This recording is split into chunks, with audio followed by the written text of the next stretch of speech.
Tony Bagai apa kabar? luar biasa, dahsyat, fantastis. Yes, yes, yes. Tangan ya untuk diri Anda. Silakan duduk teman-teman, silakan duduk. Oh, ini ngomong-ngomong bisa di Oh, bisa ya? Ada spidolnya juga. Oh, nyantol ya? Maaf ya. Maaf ya, Pak, ngerepotin, Pak. Oke, bisa ya. Kurang Oke, kasih oke. sayang deh. Ya, oke teman-teman, kenalin ya, nama saya Agus dari SB9 ya. Sebelumnya terima kasih buat Pak Kanho udah diundang ke sini, buat Bu Devi. Terima kasih Bu ya. Coba bilang-bilang ini susah Bu, kan sungkan ya sama teman-teman di sini. Oke, sebelumnya saya mau tanya, ada yang pernah dengar sharing saya nggak? Saya 5 tahun yang lalu saya pernah ke sini. Belum. Ini agent baru semua. Baru promosi. Baru promosi. Ya. Sebelahnya siapa? Roti lah. Ini. Nggak ada agent yang lama terus jadi leader, nggak ada kan? Oh, nggak ada. Nggak ada. Semua promosi on track. Iya. Saya tahu, saya kenal Pak Joni Cantik. Tahun yang lalu masih agent toh Pak? Masih. Sekarang udah ada ya? Ya. Iya. Kenceng banget memang. Ya. Oke, jadi kalau nggak ada yang pernah dengar cerita saya, berarti kayaknya saya perlu cerita sedikit tentang background gitu ya. Jadi teman-teman dulu saya itu lahir tahun 8. Oh jangan disebutin ya, nanti kelihatan sudah senior ya. Ya jadi usia saya bisa Anda tebak sendiri ya, yang tebak 18 terima kasih banyak gitu kan, tebak 20 juga boleh gitu ya. Waktu saya habis lulus kuliah teman-teman, saya ini waktu masih skripsi gitu ya, itu udah ditawarin satu kerjaan sama waktu itu dosen pembimbing saya. Jadi kalau kita semua kuliah itu kan kebanyakan ngambil tugas akhirnya berupa skripsi ya. Kira-kira kurang 2 bulan sebelum wisuda itu dosen pembimbing saya bilang, kamu mau nggak kerja sama aku? Lo kerja apa Pak? Jadi asisten peneliti. Jadi kalau kita di kampus sebenarnya universitas itu nggak cuman ini aja sih ngajar ya, nggak cuman mendidik, tapi di situ ada divisi yang namanya divisi penelitian. Dan penelitiannya itu teman-teman biasanya ada lombanya, jadi itu bisa dapat hibah dari pemerintah. Dikti. Hah? Ya dari Dikti betul.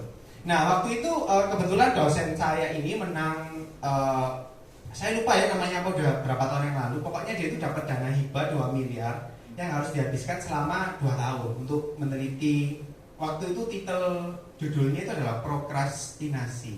Ada yang tahu nggak? Nggak tahu ya? Iya. Yang tahu biasanya anak-anak lulusan psikologi. Kalau nggak ada ya nggak apa-apa ya. Intinya itu prokrastinasi itu intinya itu adalah sebuah penunda-nundaan yang bersifat irasional, intinya gitu lah ya. Nah terus kan kemudian saya itu mikirnya gini teman-teman, wah lumayan nih, belum punya ijazah lulus udah ditawarin kerja ya kan. Akhirnya nggak pikir panjang teman-teman, saya terima, saya ambil.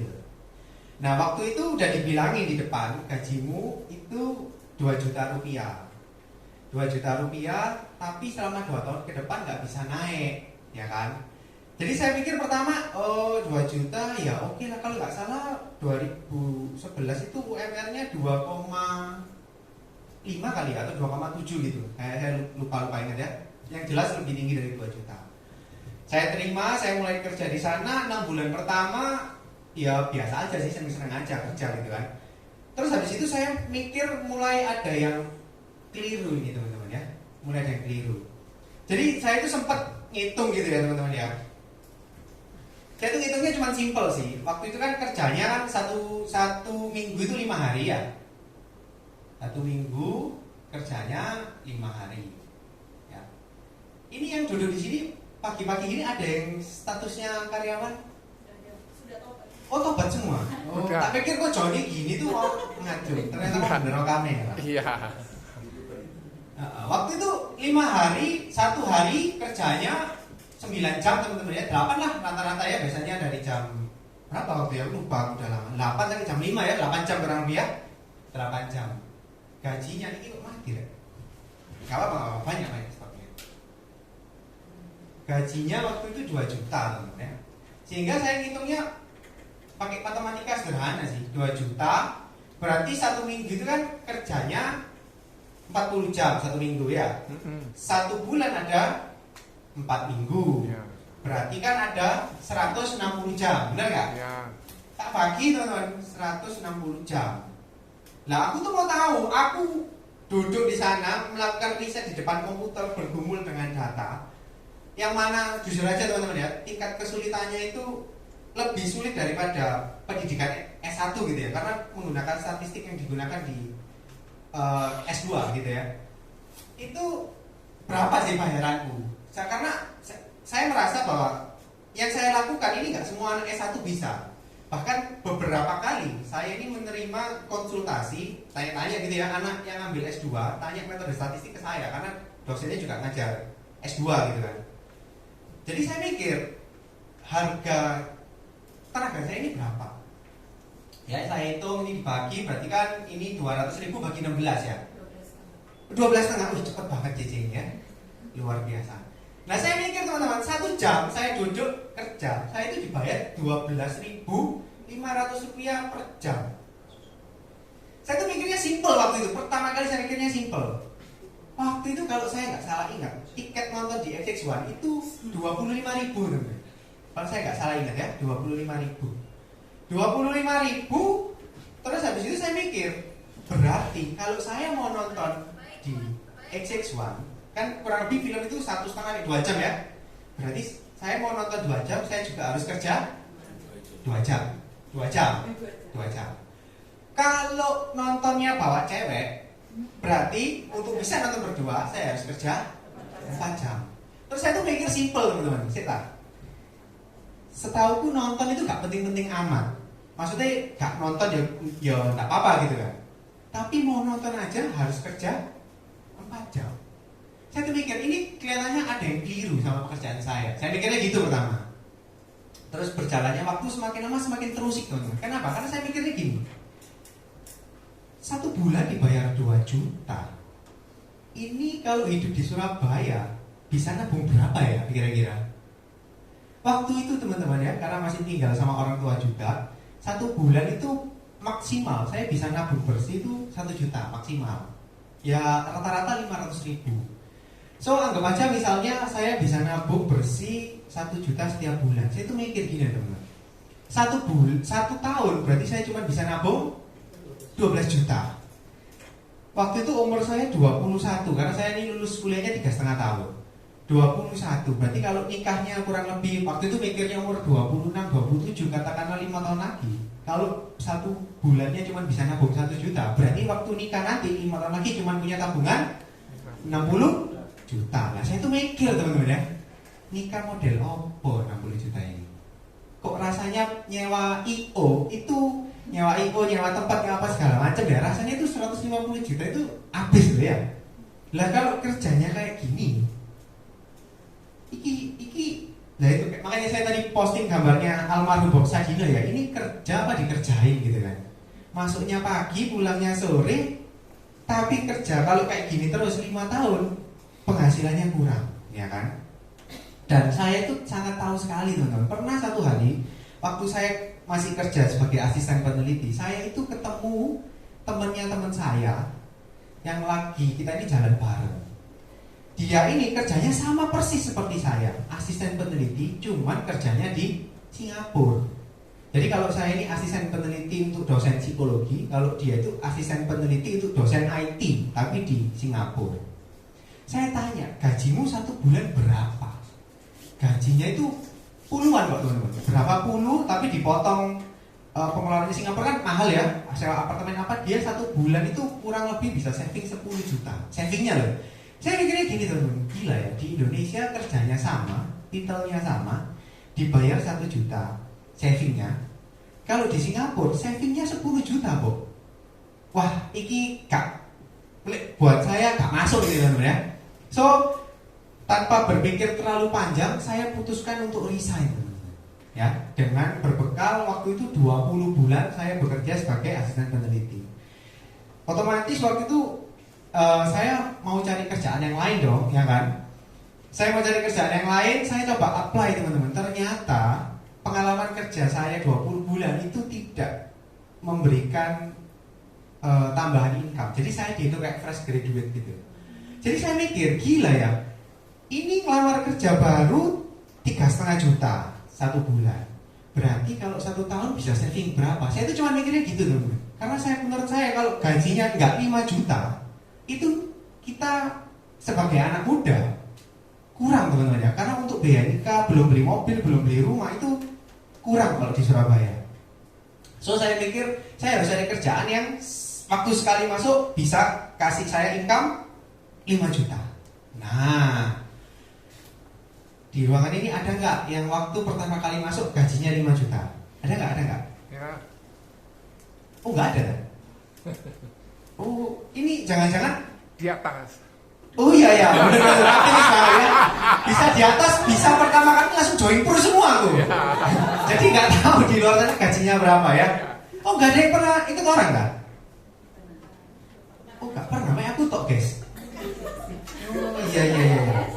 Waktu itu saya ditawari 3,5 teman-teman, saya cari 5 juta tuh nggak nemu-nemu di Surabaya itu ya.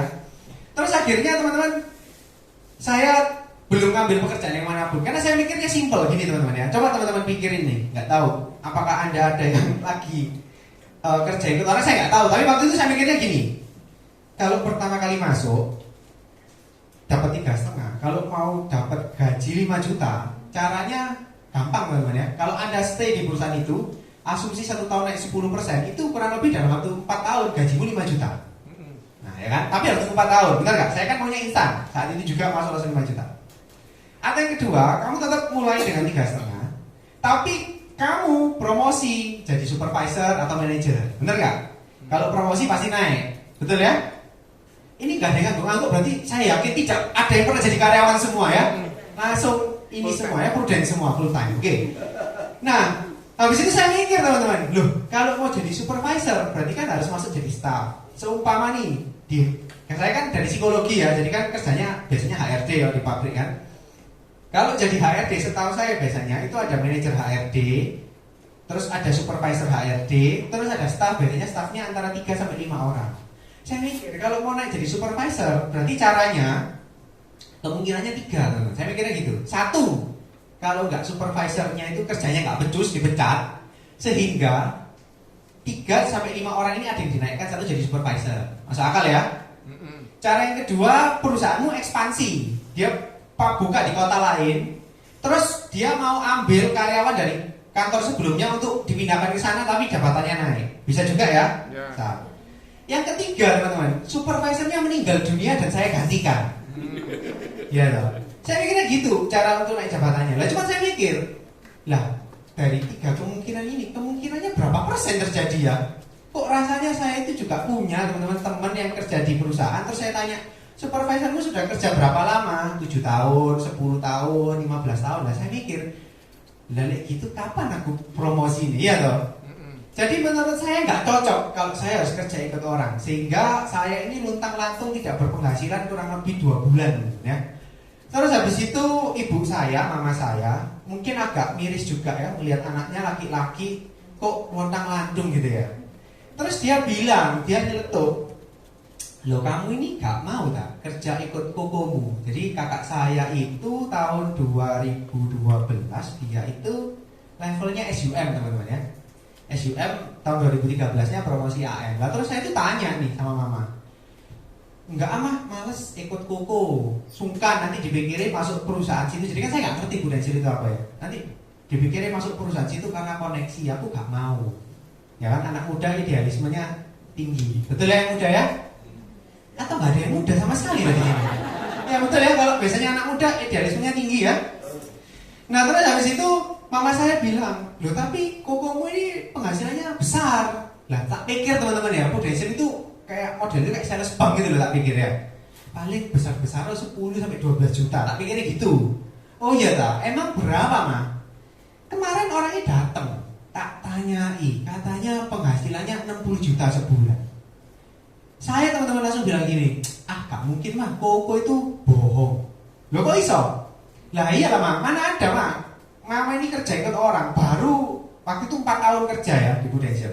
Baru 4 tahun gajinya 60 juta, masa ono? Kerja apa mah? Dia direktur Prudential lah, saya tuh mikir gitu tuh. Terus dia bilang, loh tapi dia bilang gitu kemarin. Masa bujuk wis tak bujuk. Susun saya, maaf ya. Bro, maaf ya. Kalau kamu lihat tontonan ini maaf ya. Maaf. Kan bakal diupload tuh. Maaf bro ya. Terus habis gitu teman-teman, mama saya bilang, "Yo wis coba nanti kalau datang tanya lagi." Lah, kebetulan besoknya datang ke rumah. Saya nggak ada di rumah, nggak tahu saya kemana ya. Pengangguran tapi nggak ada di rumah, saya lupa kemana waktu itu. Terus habis itu saya sampai rumah, mama saya bilang, "Loh, bener loh, kokomu itu bilang penghasilannya 60 loh. Tak tanyai loh tadi." Masa saya mah? Iya, kan gak mungkin toh kokomu ini bohong sama orang tua ya. Tak pikir-pikir iya juga sih ya. Karena kan kakak saya ini tipe orang baik gitu teman-teman ya, bukan anak nakal gitu kan. Terus papa saya itu yang mendengarkan pembicaraan ini dari kemarin itu dia itu nyeletuk teman-teman. Dia bilang gini, "Yo, ketokane sih masuk akal. Loh kok iso pak?" "Iya, coba kamu lihat itu rumahnya di Araya kan, rumahnya Araya tahap 2. Itu cicilannya kira-kira berapa? Terus mobilnya cicilannya berapa? Pembantunya, susternya, memang ada teman-teman kan? Saya pernah ke rumahnya gitu kan, ada pembantu, waktu itu pembantu 1, suster 1, terus ada bayi ya kan, masih kecil 1 tahunan, butuh popok, butuh susu. Saya tahu juga mama saya sering cerita kadang-kadang kakak saya itu titip, karena di sebelah rumah saya kan ada toko kelontong gitu kan ya, jadi dia titip, "Mah, tolong beliin susunya nanti tak ganti," gitu kan, baru diambil. Jadi saya ngerti teman-teman, 1 kaleng susunya itu harganya berapa. Lah terus saya juga punya teman yang sudah punya anak, kalau dia cerita 1 bulan anak itu kan susunya banyak teman-teman ya, nggak cukup 1 kaleng kan ya, bisa kadang-kadang berapa bocornya ya?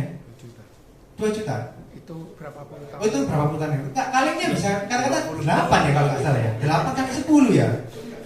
Lah waktu itu 1 kalengnya 500.000 teman-teman. Saya mikir, ya kalau gitu susunya anak tok 5 juta. Lah belum popoknya ya toh. Loh. Wah, iki kalau diraba-raba teman-teman ya. Ini pengeluarannya orang ini 1 bulan itu ada 40 juta karena barangnya itu ada semua. Nah sekarang saya mikir teman-teman ya, setahu saya kakak saya itu kerjanya pruden. Itu bro, pruden tau bro? Iya. Ya saya nggak tahu, saya tanya juga ya kalau dia nonton ya. Waktu itu juga rasanya dia tidak melakukan pekerjaan yang non halal teman-teman ya. Pekerjaannya halal semua, nggak halal semua sih, kayak pruden toh halal. Lah kok iso duit akeh ya? Saya tuh mikir gitu teman-teman. Kalau pengeluarannya ada 40, pasti pemasukannya ya harusnya lebih, bener gak? Kalau nggak gitu dia pasti sudah minta tolong sama saya, tapi kan nggak terjadi kan gitu. Jadi itu penghasilannya pasti lebih, masuk akal, mulai masuk akal gitu kan. Sehingga teman-teman saya akhirnya datang ke rumahnya bukan untuk silaturahmi, tapi itu tanya, sebenarnya kamu tuh kerja apa? Tadi saya tanya, terus dia menceritakan saya kalau di kantor saya namanya BOP gitu ya, bisnis prudential itu loh. Kalau zaman dulu itu kan 5 tahun 100 juta gitu kan ya.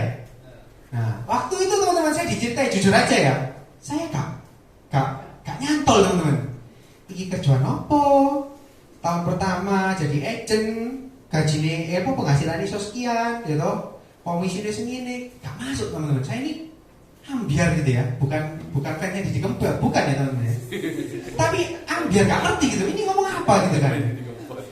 Terus habis gitu karena gak ngerti, tapi kakak saya ini ya mungkin dia pintar juga ya, dia bilang, "Kamu nanti malam nganggur. Oh ya udah, nanti malam datang ke kantor. Ada apa? Ada acara motivasi." Lah saya pikir teman-teman ya, oh acara motivasi itu kayak datengin Tung Desemaringin, terus datengin motivator-motivator terkenal. Saya pikir kayak gitu. Datang ke kantor ini malam ini ada pembicaranya hebat, luar biasa. Bayangan saya teman-teman kan gak ngerti sama sekali tentang dunia prudensial toh. Bayangan saya itu mungkin untuk Tung Desemaringin nanti datang gitu ya. Ketokane acara ini gratis kan nggak ada salahnya saya datang. Saya mikirnya gitu. Sehingga malamnya saya datang di kantor saya. Nama acaranya itu ATM kalau di kantor saya. Ya kayak gini loh tapi malam. Amati, tiru, modifikasi ya toh. Ternyata yang dimaksud dahsyat luar biasa itu kan bayangan saya itu udah motivator-motivator terkenal gitu kan. Ternyata yang naik itu Bapak David Hendrawan. Ya memang luar biasa teman-teman ya. Kalau mau diundang ya boleh gitu kan. Nah ternyata teman-teman, Pak Davidnya gak ngomong apa-apa. Pak Davidnya itu cuma bilang gini waktu itu, "Oke teman-teman, ini adalah ATM akhir tahun ya. Kita udah gak ada ATM lagi sampai Januari. Hari ini saya gak akan ngomong apa-apa." Dia bilang gitu. hari ini saya akan mengundang teman-teman kita yang mereka ini sudah achieve untuk promosi UM. Gitu teman-teman. Saya tuh bingung, apa UM? Padahal tadi siang baru dijelaskan kan gitu ya. Terus habis itu teman-teman kan jajar-jajar berapa orang itu kan?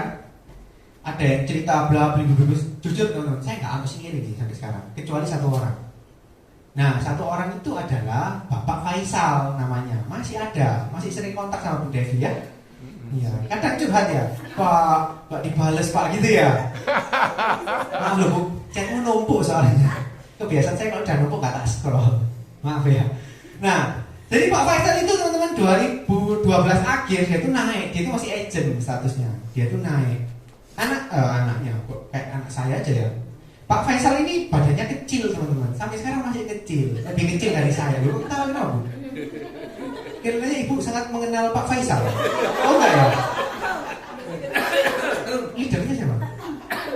Oh Pak Ana. Oh kenapa Bu? Oh iya. Oh Pak Ciri. Oh. Kok bukan aku loh ya. Nah, pada Pak Faisal waktu itu tuh kecil teman-teman ya, badannya kecil, lebih pendek dari saya, lebih kurus juga, kurus gitu kan. Terus mohon maaf teman-teman ya, saya ini bukan rasis atau apa ya, bukan ya. Tapi saya ngomong apa adanya boleh ya? Boleh. Kulitnya itu hitam, kayaknya kayak gosong karena terlalu banyak kena sinar matahari. Kalau sekarang lebih terang gitu warnanya ya. Tapi kan saya nggak kenal orangnya, sehingga saya mikir, orang ini kecil, kurus, ireng, kok iso? Saya mikirnya gitu teman-teman. Loh, sorry bro, tidak mendiskriminasikan. Tapi saya sudah cerita loh sama Pak Faisal ya. Saya sudah ngomong sebelumnya cerita ini.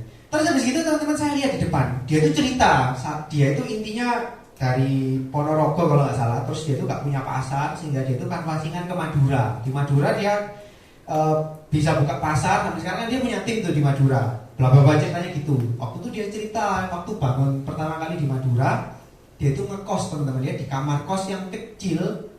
Berapa kali berapanya saya lupa, pokoknya kecil. Terus tidak ada AC-nya, cuma ada kipas angin lah. Madura itu kan panas banget gitu kan. Terus dia itu cerita pokoknya di sana itu panas-panasan, susah gitu kan. Lah saya itu waktu duduk jadi agent baru, saya itu cuma mikir gini teman-teman. Wah, iki kerjaan Prudential iki mulai masuk akal. Kenapa?